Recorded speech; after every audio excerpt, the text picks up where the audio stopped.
Good morning, everyone. I think all I have to speak is about my industry and then play the video on fast-forward mode because 90% of the words, the workflow is going to be repeated. It's so common. Get the data, play through the application, use LLM. I love it. I think the key message at the end of it is the power of the framework and the power of accessibility of this framework. Remember these two words? These are not prepared. That's what I'm learning today. Okay. I'm Shailesh Sharam. Yes, you heard right. I manage the business intelligence, which is innovation, as well as cybersecurity, which is governance and risk management. I'm from CPKC. On April 14th, we marked an iconic day of merging two big, giant historical railroads together, that is Legacy CP and Legacy Kansas City Southern. We now operate, or the only single-line railway operating in Canada, US, and Mexico, with 20,000 miles of network. What we're going to talk about today, again, very briefly, we built a solution around network management, and potentially the biggest users is service designers. Before jumping into what we are trying to do, how many of you wondered, seeing a train pass by, and thought about where are the cars coming from and going to? And imagine someone is wondering about 80,000 such cars every day. 80,000 such cars with 3,000 stations, 5,000 customers day in and day out. And there is a method to madness. And we call it precision scheduled railroading. That is a power all the railroads use. I have my fellow railroaders here. We have a love and hate relationship. Don't find any false plays. OK. So the architects of this precision scheduled railroading starts at the design. We have a design how to run the trains. They create order in this chaotic world by giving a unique mission for every car, one car at a time. Where does it start? Where does it go? Which route it takes? What is the best possible way to run the railroad, serving the customer with the minimal cost? Sounds so simple, right? So, so there are a lot of metrics, a lot of measures which go into the mix, and some are publicly disclosed, some are internally monitored. We are going to talk about one such problem of managing dwell. Again, in a simple terms, dwell is how much time a car is spending in a yard. Yes, it is supposed to spend time, but how much is it planned versus actual? What makes this problem complex is if you're not managing the dwell, if you're not managing the volume of incoming cars into your station ride, you're not only impacting the cost and performance of your station, but you're also going to impact the incoming trains and outgoing trains, thereby entire network. And this is an age-old problem. Frankly, every railroad has this problem, and it has been the standard optimization problem for any logistics company: first mile, last mile, yard management, plant management. One day, that's what innovators are promising us, that there is quantum computing out there. All we have to do is throw the data. It'll give us what to do. I think it's 10 years, 15 years ahead of us, for sure. What we're doing now is, again, stealing the words, AI-powered decision support system. We are not trying to recreate the world, eating the entire apple, but chunks at a time, taking one problem at a time, take our data, forecast what's going to happen proactively, and give power to the user to make informed decisions. So we are using the Pallantier platform to attempt that. So the challenges, as I mentioned, is it's a multivariate statistics problem, typical OR, operations research problem. And every logistics company is different. On top of that, every railroad is different. We run with different principles, different geographies, and different traffic mix. But coming to IT, the biggest challenge is how do we connect business to the models? What I mean is, how do we encode the business knowledge? Not only one time when we build the applications, but incrementally as the business changes and evolves.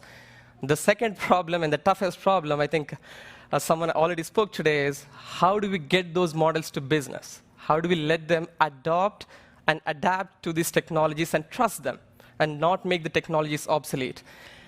We hope we have found a formula to do that. We have done it in various ways in technologies, and this is another attempt. And I believe we cracked the formula this time. So we love maps, railroaders, all the railroaders. So here we have our CPKC network in 3 countries. And we already loaded our data into our ontology, 10 years of history. We have a forecasting model running on the same platform telling 5 days to 14 days out, where could be the potential problems. And these are all the alerts, and a user, whether it is service design user or an operations user, can proactively see what could happen 3 days from now. And again, there is a math and science to it. Math is you have something coming your way, all you're saying is when is it coming. Science is how do you put external factors in? How do your historical performance in? How do you say what happened when there is a snowstorm in the east? How is it going to impact the west? I think all those models are running in the background to give this prediction. I'm not going to show that today. Assume we are starting with the alert, and this is AILIT, a station near Calgary, one of our key junction coming into the west. So what we can do here is we can zoom in and exactly find out what's happening at AILIT and what is the alert saying. In a nutshell, you have some numbers there. What is the average dwell? What is leading to the alert? It is 44.2 hours it is predicting. Again, it is notional data. Please do not tell any analyst on anything. We are all perfect. Okay. So what we're doing is, okay, no one, executives or decision makers wants to know what is truth behind it. So we give the trend, and there are a bunch of screens which are not visible in the video, but historical actual volumes and historical actual dwells, so that they can link back to operations. And then the next question is, how do I address and solve this dwell proactively? And remember, this is all 2 days out or 3 days out. So the traffic is already en route to you. It's not that you can't stop the traffic. Some of it is already coming. Some of it customers are about to release. So what we ask in the next step is the co-pilot, agent, whatever we call, but the AI agent to say, can you find a solution to me? And this is where the magic is. As I think Brian spoke, we already encoded some intelligence. We're asking some questions. Build a plan to reduce dwell AILIT. And let it run, and it is computing. But what is critical here is we have not loaded our entire intelligence yet. We have loaded some of the levers which we have in control while the traffic is en route to reduce the dwell. So with the knowledge we shared into the bot, it has come up with a plan. Again, it has 2 steps. Build a bypass block and hold a train. In a nutshell, the first step is saying, make sure the traffic is not getting worked in this station, do the work ahead of time. Second point is saying that, okay, there is a train which is about to start 800 miles away, stop that for 14 hours so that I can clear my yard and make smooth operations. I might like it, I might not like it. But the difference here is, whether it is a new service design user or an experienced operator, you're already coding the core fundamental business metrics into it. Whether he looks at it or not, whether he or she chooses to acknowledge it or not, we are showing the local impacts as well as the global network level impacts. That is the power of AI. When people say that it is going to pre-calculate and share it with you, it's up to the human. And next step is, I think, we like the model or we don't like the plan, what it is building. And we are trying to simulate, yes, show me the results of your plan. It showed that, okay, the dwell is reduced by 2 hours, but it is comparing the base scenario with the new scenario put in, and it is showing the metrics so that we can challenge what is the cost. We are only showing 2 metrics or 3 metrics here, but eventually imagine you're showing the cost metrics, operations metrics, as well as the commercial metrics to it. So the next step what we built is good. We have one suggestion. We choose to take it or ignore it. But we are saying what is the impact of this decision overall. And here there is a complex chart, too small to read. In a simple nutshell, on the left side you have all the stations which these trains or the suggestions are going through. Each blue block is an amount of work. What it is telling me is, at the St. Paul, it has 3 yellow boxes. And those 3 yellow boxes are extra work someone else is doing to help me recover from my traffic congestion. And I saw the summary of it. Basically, it is saying you have to build 2 more blocks. Blocks is nothing but a group of 10 cars, 40 cars, or 100 cars, sometimes if it is a unit train. But I know as an experienced railroader, St. Paul is critical. I cannot put more work at St. Paul. So I can go back to the co-pilot and challenge, what can you do by ignoring St. Paul and by not giving more work to St. Paul? So that's what we're going to do here. I think I skipped it. So. Okay, so we put another constraint. I think the key here is, I can repeat it again and again, but The model has been trained by pre-existing levers, but now you're also taking real-time information from the operator and including it in the modeling and scenario. But it's not only one time. You're capturing what was the problem, what was the user doing, and what kind of scenarios he's running with it, and what was the result of it. All of it is stored back into the ontology, into the knowledge base, where we can, or whether the same person or a different person can refer back to, and this is what is called building the knowledge base for the future.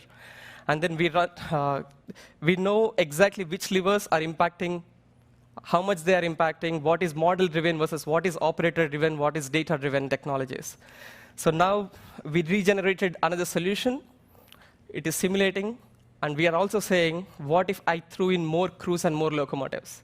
We added this third scenario just to explain adding more crews and adding more locomotives is nothing but adding more cost.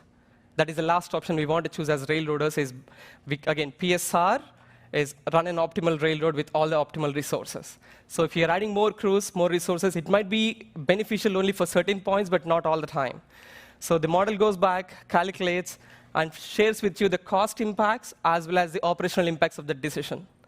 And imagine you ran 3 scenarios in a nutshell, and the end user is able to say what are the results of each scenario, but not only for once.